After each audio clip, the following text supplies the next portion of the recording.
Green and clean Shirdi foundation व शिर्डी ग्रामस्थांच्या वतीने आयोजित असलेल्या शिर्डी महापरिक्रमा 2025 या उपक्रमाच्या उद्घाटन सोहळ्याला उपस्थित असलेले सन्माननीय साईबाबा संस्थानचे मुख्य कार्यकारी अधिकारी श्री गाडीलकर साहेब, हरिभक्तपरायण काशीकानंदजी महाराज, डीवायएसपी माननीय वमने साहेब, उपस्थित असलेले व्यासपीठावरील सर्व सन्माननीय शिर्डीचे प्रतिष्ठित नगरसेवक भैया असतील, कमलाकर भाऊ सरपंच आलेत, दिनूभाऊ आहेत, गोपीनाथ बापू आहे, विजूभाऊ आहे, ताराचंद आहे आणि आलेले सर्व सन्माननीय समोर आलेले ग्रामस्थ, आमचे विद्यार्थी आणि सन्माननीय पत्रकार बंधूंनो, सर्वात प्रथम ग्रीन अँड क्लीन शिर्डीच्या वतीने हा जो उपक्रम 2020 साली सुरू करण्यात आला आणि या उपक्रमाच्या माध्यमातून ज्या नाविन्यपूर्ण पद्धतीने 2025 उद्घाटन त्यांनी आयोजित केलं, मला असं वाटतं या उद्घाटनाचा व्हिडिओ फुटेज पाहून मागच्या वेळेसपेक्षा दुपटीने साई भक्त सहभागी होणार आहेत. हे तुमचं परिश्रमाचं काम आहे. हे परिश्रम जमीन देणाऱ्यापासून तर गहू देणाऱ्यापर्यंत आणि गहू लावणाऱ्यापासून तर पाणी देण्यापर्यंतचा प्रयत्न, की ज्या मोठ्या मोठ्या लोकांकडून ही अपेक्षा नव्हती, म्हणजे प्रताप जगताप सारखे व्यक्ती ज्यांची प्रचंड जमीन आहे, आर्थिक दृष्टिकोनातून सक्षम असलेला माणूस सुद्धा आपलं योगदान देतो. रवी तात्यासारखा माणूस ज्याचा आत्ता जमिनीचं आरक्षण उठलं आणि आता तो लवकरच श्रीमंत होईल, अशाही माणसाने येऊन पाण्याची जबाबदारी घेणं. आणि म्हणून बाबांच्या भूमीमध्ये सगळे फकीर आहेत. या भूमिकेतून कोणीही मनाचा अहंकार न ठेवता या उपक्रमाला हात लावला, म्हणून आजचा दिवस आपल्याला पाहायला मिळाला. गाडीलकर साहेब आज आपण आहात. मी आपल्याला 2-3 विनंती निश्चित करेल आणि ते गोष्टी घडणार आहेत, पण तुम्हाला अगोदर विनंती केल्या म्हणजे तुम्ही पूर्वतयारी ठेवाल.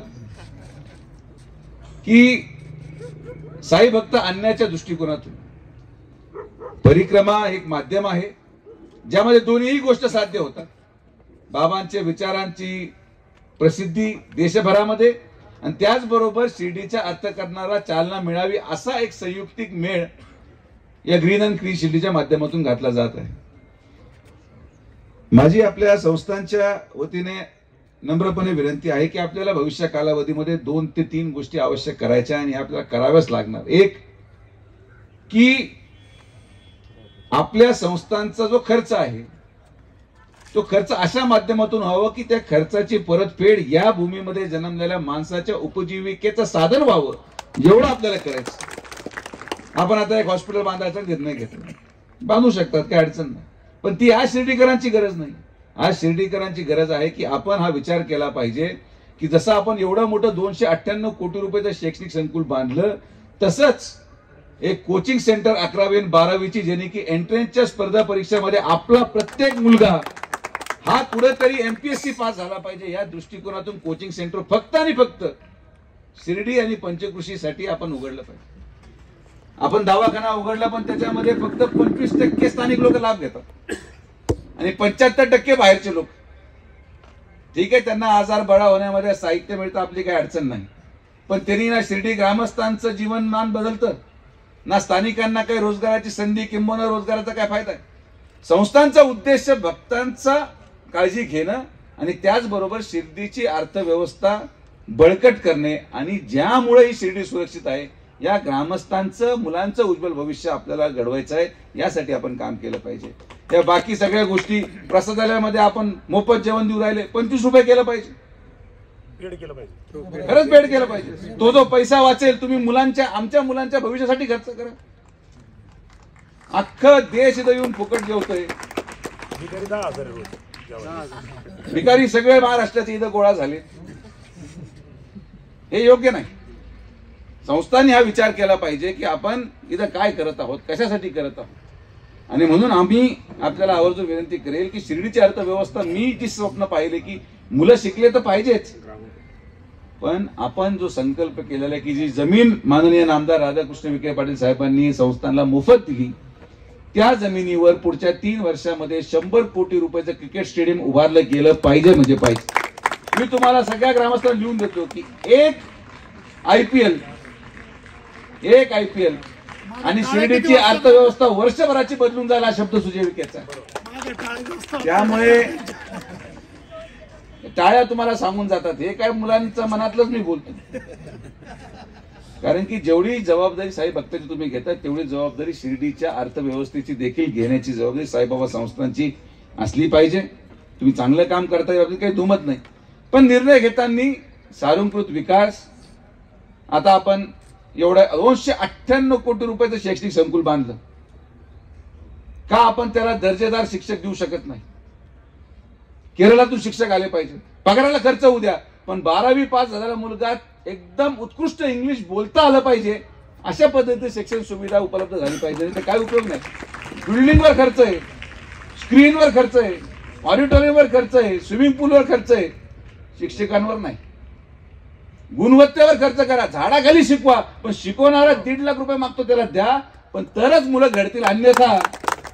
अन्यथा जे आपण पाहत आलेलो आहोत ते तसंच चालतं. तुम्ही बिनधास्त निर्णय घ्या, कोण काय करत नाही. हे सगळे सेटिंग मध्ये आम्ही लोक कोण असं कोणी आंदोलन करणार कधी आपण आतमध्ये घेऊन त्याला थांबू, ते अडचण नाही. जेव्हा मुद्दा आमच्या मुलांच्या भविष्याचा असेल, शिर्डीमधला कोणीही माणूस, कुठल्याही पक्षाचा माणूस तुम्हाला विरोध करणार नाही. माझी आपल्याला हात जोडून विनंती की जी आपण मराठी मीडियम शाळा चालवत आहेत त्याला सीबीएसई मीडियम, जी मुलींची शाळा आहे ती कंपल्सरी सीबीएसई मीडियम मध्ये कन्वर्ट, इंग्लिश मीडियम मध्ये कन्वर्ट झाली पाहिजे आणि सीबीएसईचंच शिक्षण या शिर्डीच्या गोरगरीब मुलांना मोफत झालं पाहिजे, ही आपली संकल्पना. दुर्दैवाने अनेक गोष्टी सगळे तेच, कारण की हे उद्या जाऊन जर सुशिक्षित झाले नाहीत तर वेळ येणार नाही की हे जेव्हा मतदार होतील तेव्हा एखादा चेन, अंगठ्या आणि ह्याच्यावाला एखादा आमदार व्हायला बसला. जेव्हा माणूस शिकेल तेव्हा तो त्याच्या भविष्याचा निर्णय करू शकेल आणि योग्य तो माणूस निवडून देऊ शकेल. ही संकल्पना तरच शिर्डी सुरक्षित राहील, तरच शिर्डी वाढेल. आणि म्हणून माझ्या आपल्याला सगळ्यांना आज विनंती आहे की परिक्रमाचा हा उत्सव साजरा करत असताना ग्रामस्थांनी आपल्या परीने प्रयत्न केला. मी तुम्हाला खात्रीशीर सांगतो, मी मागच्या 1 महिन्यापासून 3दा मिश्रा महाराजांच्या संपर्कात गेलो. तारीख मी विचार करत होतो कोणची घ्यावी, पण तुम्ही मला आता तारीख निश्चित करून दिलेली आहे. तर माझा प्रयत्न असा राहील की मिश्रा महाराजांकडे तुम्ही चला, ग्रीन शिर्डीवाले पण चला आणि आपण एकत्रितपणे त्या मिश्रा महाराजांच्या विष्णुपुरांचं, शिवपुरांचा सांगता हे 13 फेब्रुवारीला असावं अशा दृष्टिकोनातून तारखा घेऊन आपण तो कार्यक्रम. आणि दरवर्षी तुम्ही म्हणता शिर्डी फेस्टिवल, दरवर्षी समाप्ती 13 फेब्रुवारी, काय अडचण. परमेश्वराच्या कृपेने आणि तुमच्या आशीर्वादाने तेवढा पैसा आपल्याकडे आहे की आपण वर्षातून एकदा फेस्टिवल घेऊ शकतो.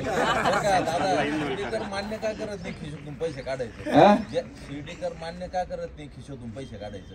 ज्या दिवशी शिर्डीकर खिशातून पैसे काढायला चालू करतील आणि योगदान या शिर्डीसाठी द्यायला चालू करतील त्या दिवशी तुम्हाला सुद्धा विचार करायची गरज नाही, एवढा शिर्डीचा विकास होईल. म्हणजे काढायची मानसिकता. तुम्ही फेस्टिवल साठी काढू नका, तुम्ही तुमच्या जत्रेसाठी जरी काढली गावाच्या, तुम्ही एवढा लांब नका जाऊ. तुम्ही कोटभर रुपयाचा खर्च चर्चा करू, तुम्ही तुमच्या जत्रेच्या 13 लाख रुपयाच्या वर्गणीचं सुद्धा योगदान जर पूर्ण केलं शिर्डीकरांनी तरी संस्थांवरचा मोठा भार कमी झाल्याशिवाय राहणार नाही. कोटभर रुपयाची चर्चा, कोटभर रुपयाची मी अपेक्षा केली तर आत्ताच 1-2-3 लोकांना तिकडे आयुष्य मध्ये आपल्याला ठेवा लागेल. भैया पैसे काढते पण लोकांच्या खिशातून काढते. तर मला विश्वास आहे की आपण सगळेजण एक दिलाने एक मताने चांगलं काम करणार आहोत. पण गाडीकर साहेब, हा विचार तुम्ही, मी आपल्या माननीय नामदार राधाकृष्ण विखे पाटील साहेबांची उपस्थिती शिर्डीच्या आपल्या 0 नंबरमध्ये एक मीटिंग लावू आणि त्यामध्ये फक्त शिर्डीचा विकास आणि संस्थांचा पैसा शिर्डीच्या विकासासाठी खर्च झाला पाहिजे. हे हॉस्पिटल, हे बाकी रस्ते, हे नंतर बांधा. पहिले स्टेडियम आलं पाहिजे, पहिले मुलांचा शैक्षणिक दर्जा उंचवला पाहिजे, पहिले यांचं शिक्षण समृद्ध करा. इंग्लिश शिकवणाऱ्यालाच इंग्लिश येत नाही, काय उपयोग? इंग्लिशवाला मराठीत इंग्लिश शिकू राहिलाय. नाव म्हणजे इंग्लिशला चालू आहे, नाव ओपन पान नंबर 4 कसं होणार गाडी, कसं असं योग्य नाही. 5 नंबर दादा परिक्रमा यांच्या अजेंड्यावर घ्यायला लावा. आणि परिक्रमा देखील संस्थांच्या मी आपल्याला माहिती म्हणून सांगतो की आपण परिक्रमाचं जे मॉडेल आपण दाखवलं ते प्रेझेंटेशन आपण धीरूभाई आपल्या अनंत अंबानींना दाखवलं आणि त्यांनी प्राथमिक तत्वावर असं खात्री दिली की मी किमान या परिक्रमाच्या मार्गाच्या विकासासाठी 125 कोटी रुपयाची तरतूद मी करेल असं त्यांनी खात्री दिली. परत जी प्रक्रिया आहे आपण जसं पुढे जाऊ तसं जाऊ, पण आपण गाडगीळ साहेब या विषयावर निश्चित मीटिंग घेऊन शिर्डीच्या भविष्याच्या दृष्टिकोनातून आपण विचार केला पाहिजे. मला विश्वास आहे की येणाऱ्या कालावधीमध्ये जो शिर्डीचा विकास होतोय, MIDC आता पूर्ण सुरू झालेली आहे, त्याचे रस्त्याचं काम सुरू झालंय, आपलं एअरपोर्ट 560 कोटी रुपयाचं पूर्ण होत आहे, एक स्टेडियम आलं, 5 स्टार हॉटेल आता 2-3 ठिकाणी मला वाटतं की यायला सुरू होणार आहेत.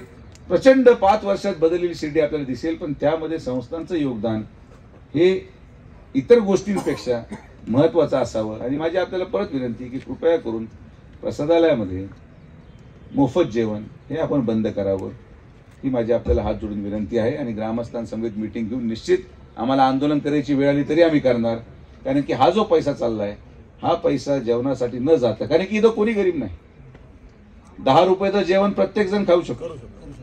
आणखी फक्त पण देतो, लोकांची मागणी पण नाही तशी. फक्त पण देतो ना. पैसे घेऊन क्वालिटी तर त्या पैसे जे अन्नदानामध्ये जातात, 10 रुपये त्याला वापरल्या अन्नदानातला पैसा आमच्या मुलांच्या आणि मुलींच्या भविष्यासाठी तुम्ही खर्च करा, हीच आमची मागणी. या पलीकडे आम्हाला तुमच्याकडून अपेक्षा नाही. या नववर्षाच्या पर्वामध्ये आपण सर्वजण या परिक्रमा उत्सवासाठी एकत्रित झालात. एक चांगली संकल्पना घेऊन जी सुरुवात आपण केली, निश्चित या 12 तारखेच्या भारतीय जनता पार्टीच्या महाअधिवेशनाच्या माध्यमातून याची एक व्हिडिओ क्लिप आपण, कारण की या महाअधिवेशनाला महाराष्ट्रातला प्रत्येक व्यक्ती, प्रत्येक जिल्ह्यातला, प्रत्येक तालुक्यातला व्यक्ती येणार आहे, तर परिक्रमाची 1 मिनिटाची व्हिडिओ क्लिप आपण तिथं दाखवणार. आणि या परिक्रमाचं व्हिडिओचं उद्घाटन आपण माननीय गडकरी साहेबांच्या हस्ते त्या स्टेजवर करू. आणि माझा प्रयत्न राहील की माननीय अमित शहा साहेबांच्या हस्ते ध्वजारोहण, आपल्याला आता शेवटी आपला प्रयत्न हा प्रयत्न करायचं काम आहे. आले त्यांना आपण असं आपल्यासारखं नाही की चला साहेब काय झेंडा चला इकडे चला त्याला तिकडे चला, तर जो त्यांचं टाइम टेबल बरोबर फिक्स आहे, पण आपण त्यातल्या त्यात मधला मार्ग निश्चित काढू. आणि मला अपेक्षित आहे की अमित शहा साहेब निश्चित आपल्याला ती संधी देतील. तर चांगलं काम करा, मुलांनी अभ्यास केला पाहिजे आणि आपली जबाबदारी आहे की आपण या मुलांचं भविष्य कसं घडवायचं हे आपण सगळ्यांनी मिळून, ग्रामस्थांनी मिळून करूया. तर या परिक्रमाच्या या उपयोजनाला मी आमच्या विखे पाटील परिवाराच्या वतीने शुभेच्छा देतो. निश्चित याची जाहिरात आणि प्रसिद्धीची जबाबदारी जितकी ग्रीन आणि क्लीन शिर्डीची आहे, तितकीच जबाबदारी या मतदारसंघाचा आमदार म्हणून माननीय नामदार राधाकृष्ण विखे पाटील साहेबांची पण आहे. आणि तुम्हाला आमच्याकडून लागलेलं प्रत्येक सहकार्य आमच्या परिवाराकडून केलं जाईल, ही खात्री मी साहेबाबाला स्मरून आपल्याला देतो की आपण असंच काम करत राहा, निस्वार्थ भावनेने काम करत राहा. आम्ही तुमच्या पाठीशी खंबीरपणे उभा आहोत. परत एकदा विजू भाऊ आणि आपल्या सर्व सहकाऱ्यांनी जी आज या कार्यक्रमासाठी, आयोजनासाठी जी मेहनत घेतली त्याबद्दल आपले सगळ्यांचे मनापासून आभार. सर्वपक्षीय एकत्रित करून हा कार्यक्रम अजून मोठा करा आणि शिर्डीच्या विकासासाठी आपण सगळेजण काम कराल एवढीच अपेक्षा ठेवतो. परत एकदा आपण सर्वजण आलात, सगळ्यांचे मनापासून आभार. जय हिंद, जय महाराष्ट्र, जय श्रीराम.